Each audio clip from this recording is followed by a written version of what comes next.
नमस्कार बंधुगण, आपण मन को स्वागत करुचु आम चैनल रे। जदि आपण माने आम चैनल रे नुआ करी अछंती ताहले आम चैनल को सब्सक्राइब कर दियंतु। जदि आपण मन को आम वीडियो टी भल लागु थाए ताहले कमेंट रे जय शनिदेव बोली लिखि दियंतु। दर्शक बंधु, आपण माने जानंती दीर्घ 28 वर्ष परे ग्रहराज शनिदेव को ग्रहण चंद्र ग्रहण लागिबाकु जाउ अछि। एमिति एक दुखद समय आसी पहुँची।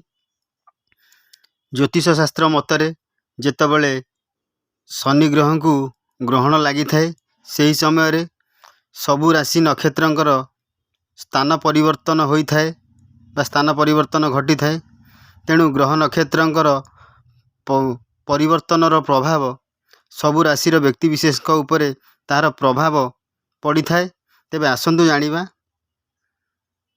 गत काली राति 24 जुलाई आज मध्य 25 जुलाई मध्यरात्रु शनिदेव को चंद्र ग्रहण लगी सारी। गत काली मध्यरात्रु शनिदेव को चंद्र ग्रहण लगी सारी। तेबे आसंतु जानिबा एई शनिकर ग्रहण लागिबारे केउ केउ राशि को कौन तांकर प्रभाव पड़िबो, आ द्वारा को राशि माने प्रभावित हेबे, काहाकू शुभ फल मिलिबो एवं काहाकू अशुभ फल मिलिबो। आसंतु वर्तमान गणना विचार करी जानिबा तार प्रतिकार कौन रही। आपण माने वीडियो रे शेष पर्यंत रुहंतु। कौन प्रतिकार रही आपण माने प्रतिकार करिवे। निश्चित आपण मानकर ग्रह रिष्ट खंडन हो जिवो। जदि किछि असुविधा थाए ता दूरीभूत हेबो। केउ राशि को खराब प्रभाव पड़िबा को जाउ अछि, आसंतु जानिबा ए वीडियो रे। यह द्वारा प्राकृतिक विपर्यय मध्य घटिबार संभावना रहुछि, तथा बात्या, बन्या, भूमिकंप परी प्राकृतिक विपर्यय घटिबार संभावना रहुछि। चंद्रमा हेउचंदी जल तत्वर राशि, तेणु जल प्रलय मध्य देखा देवार बहुत संभावना रहुछि बा बन्या बहुत बड़ धरणर बन्या हेबार संभावना रही। यह द्वारा राशि चक्रर 12 राशि प्रभावित हेबाकू जाउछंती। शनिकर चंद्र ग्रहण हेतु 12 राशि व्यक्ति विशेष यह द्वारा प्रभावित होगापी जाउछंती। तेबे आसंतु जानिबा 12 राशि मध्यरु केउ केउ राशि पई कौन प्रभाव रही। प्रथमे जानिबा सबुठारु एई ग्रहण समय रे सबुठारु भल समय दुईटी राशि पई आसी जाइछि। आपण मानकर मध्यरु काहार भी एई राशि होई थाई पारे। सेही राशि दुईटी हेउछि कुंभ राशि और मकर राशि। एई दुईटी राशि पई अत्यंत महेंद्र बेला बा शुभ बेला आसी पहुँची जाइछि। एई दुईटीर राशिर प्राय मिश्र फल रहुछि, कारण एई दुई राशिर राशाधिपति होउचंती ग्रहराज शनिदेव।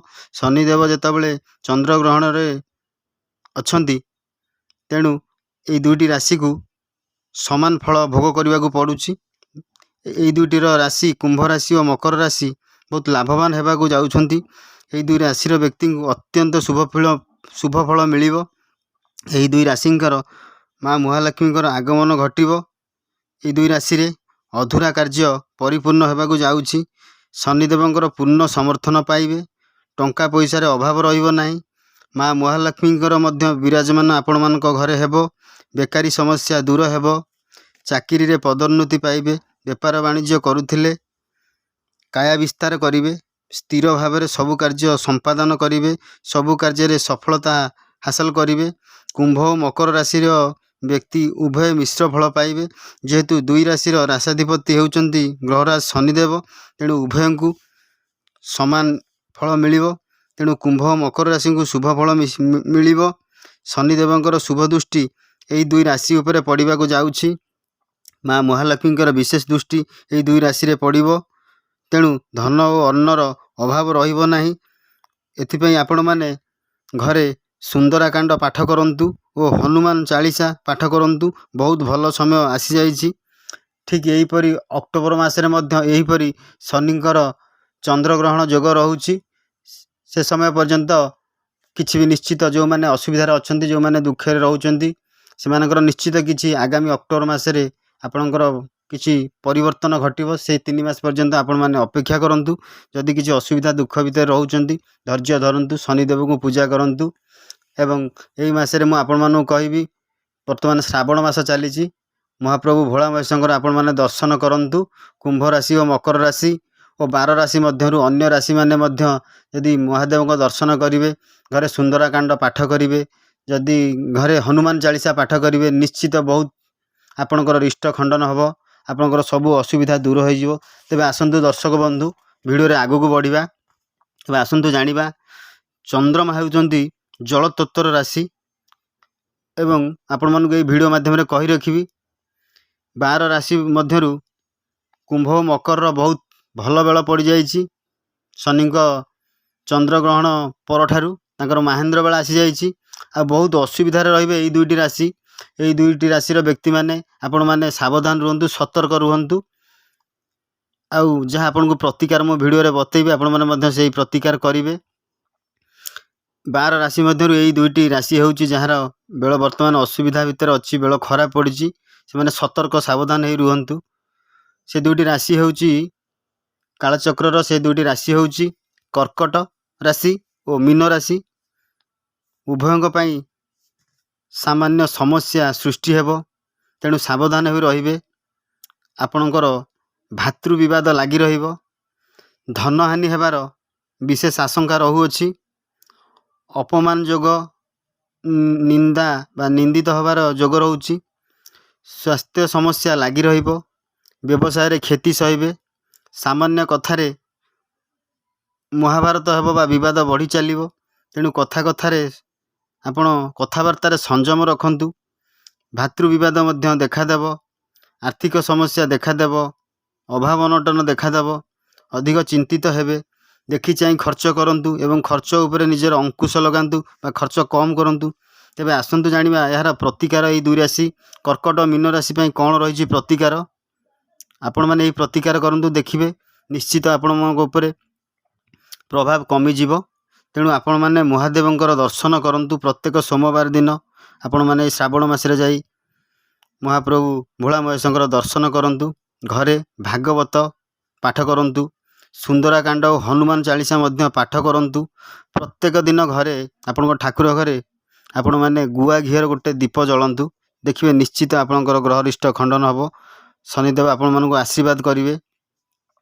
ଦୀର୍ଘ 18 ବର୍ଷ ପରେ ଶନିଦେବଙ୍କର ଚନ୍ଦ୍ରଗ୍ରହଣ ଲାଗିଥିବାରୁ ସବୁ ରାଶିଙ୍କ ଉପରେ ପ୍ରଭାବ ଅଳ୍ପ ବହୁତ ପଡ଼ିବ, ତେଣୁ ଆପଣମାନଙ୍କୁ ଗ୍ରହଦଶା ଭୋଗ କରିବାକୁ ପଡ଼ିବ। କୁମ୍ଭ ଓ ମକର ରାଶି ଅତ୍ୟନ୍ତ ଶୁଭ ଦୃଷ୍ଟି ଶନିଙ୍କର ରହିଛି ଓ ଅଶୁଭ ଦୃଷ୍ଟି କର୍କଟ ମୀନ ରାଶି ଉପରେ ରହିଛି ଓ ଅନ୍ୟ ଯେଉଁ ରାଶିମାନଙ୍କର ରହିଲେ ଧୀରେ ଧୀରେ ତାଙ୍କ ଉପରେ ପ୍ରଭାବ ପଡ଼ିବ।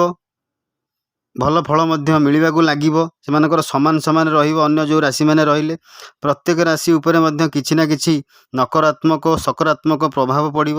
ଏହି ସମୟରେ ଆପଣମାନେ ଟିକେ ସତର୍କ ରହିବେ। ତେଣୁ ସମସ୍ତ ରାଶିର ବ୍ୟକ୍ତି ବିଶେଷ ଯଦି ଘରେ ସୁନ୍ଦରାକାଣ୍ଡ ହନୁମାନ ଚାଳିଶା ପାଠ କରନ୍ତି, ନିଶ୍ଚିତ ଶୁଭ ଫଳ ପାଇବେ। ଏହି ଶ୍ରାବଣ ମାସରେ ମହାଦେବ ଦର୍ଶନ କରନ୍ତୁ, ଆପଣଙ୍କର ସବୁ ଗ୍ରହରିଷ୍ଟ ଖଣ୍ଡନ ହେବ। ବିଶେଷ କରି ଆପଣମାନଙ୍କୁ କହିବି, ବହୁତ ଭଲ ବେଳ ପଡ଼ିଛି ମକର ରାଶି ଓ କୁମ୍ଭ ରାଶିର। ଆଉ ବହୁତ ହୁସିଆରି ହେଇ ଟିକେ ରହିବେ କର୍କଟ ରାଶି ଓ ମୀନ ରାଶି। ଏମାନଙ୍କ ପାଇଁ ବର୍ତ୍ତମାନ ସମୟ ବହୁତ ଖରାପ ଅଛି, ସେଥିପାଇଁ ସେମାନେ ସତର୍କ ହୋଇ ରୁହନ୍ତୁ। ସବୁ ରିଷ୍ଟ ଖଣ୍ଡନ ହୋଇଯିବ। ଘରେ ସୁନ୍ଦରାକାଣ୍ଡ ପାଠ କରନ୍ତୁ ଏବଂ ହନୁମାନ ଚାଳିଶା ପାଠ କରନ୍ତୁ, ଦେଖିବେ ନିଶ୍ଚିତ ଆପଣମାନଙ୍କୁ ଶୁଭ ଫଳ ମିଳିବ। ଆଉ ଯେଉଁ 8 ରାଶି ରହିଲେ ସେମାନଙ୍କର ସମାନ ସମାନ ଫଳ ରହିବ, ସେମାନଙ୍କ ପାଇଁ ଏତେ ଅସୁବିଧା ନାହିଁ କି ଖରାପ ନାହିଁ। ସବୁ ରାଶିମାନଙ୍କ ପାଇଁ 3 ମାସ ପର୍ଯ୍ୟନ୍ତ, ଅକ୍ଟୋବର ମାସ ପର୍ଯ୍ୟନ୍ତ ଏହି ସମୟ ଚାଲିବ। ତାପରେ ନିଶ୍ଚିତ କିଛି ପରିବର୍ତ୍ତନ ହେବ, ସେହି ପର୍ଯ୍ୟନ୍ତ ଆପଣମାନେ ଧୈର୍ଯ୍ୟ ଧରି ରୁହନ୍ତୁ। ତାପରେ ଆମର ପରବର୍ତ୍ତୀ ଭିଡ଼ିଓ ଆସିବ, ଆପଣମାନେ ଜାଣିପାରିବେ। ଜୟ ଜଗନ୍ନାଥ। ଯଦି ଆପଣମାନଙ୍କୁ ଆମ ଭିଡ଼ିଓଟି ଭଲ ଲାଗୁଥାଏ, କମେଣ୍ଟରେ ଜୟ ଶନିଦେବ ବୋଲି ଲେଖିଦିଅନ୍ତୁ।